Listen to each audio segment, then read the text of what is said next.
పద్మశ్రీగా వారికి ప్రకటించినప్పుడు ఆనాటి ఉన్న ప్రభుత్వం ఏవైతే మొగలయ్య గారికి రామచంద్రయ్య గారికి కొన్ని రాష్ట్ర ప్రభుత్వం పక్షాన ఆదుకుంటామని ప్రకటించిందో ఆ ప్రకటించిన ప్రకటనలు కానీ జీవోలు కానీ కాగితాల వరకే పరిమితమైంది.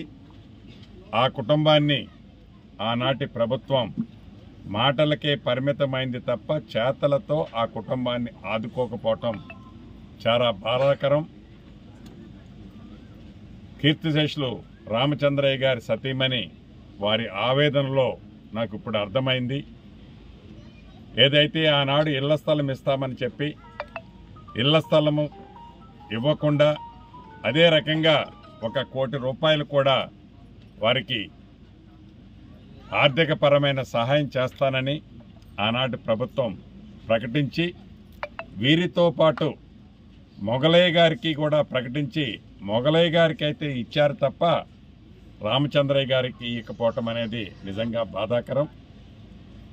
తప్పకుండా ఇప్పుడే జిల్లా అధికారుల్ని గౌరవ ముఖ్యమంత్రి గారితో మాట్లాడాను. జిల్లా అధికారులను కూడా ఇప్పుడే ఆదేశించాను.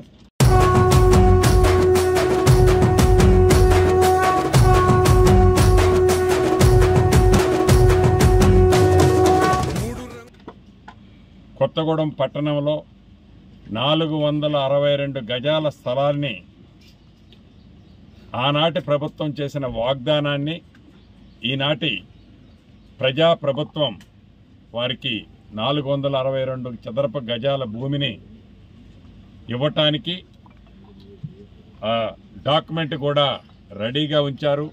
ఈ కార్యక్రమాలు 12వ రోజు కార్యక్రమాలు పూర్తయిన తర్వాత వారి సతీమణికి ఇవ్వటమే కాకుండా ఆనాటి ప్రభుత్వం ఏదైతే జీవోలకు పరిమితమైన అంశాలన్నిటినీ తప్పకుండా ఈ ప్రభుత్వంలో ఆదుకుంటాం, ఈ కుటుంబానికి ఈ ప్రభుత్వం అండగా ఉంటుంది అని కూడా మనస్ఫూర్తిగా తెలియజేస్తూ మరొక్కసారి వారి కుటుంబానికి ప్రగాఢ సానుభూతిని తెలుపుతూ పైలోకంలో ఉన్న రామచంద్రయ్య గారికి కూడా మనస్ఫూర్తిగా నా పక్షాన రాష్ట్ర ప్రభుత్వ పక్షాన ప్రగాఢ సానుభూతిని తెలియజేస్తున్నాను.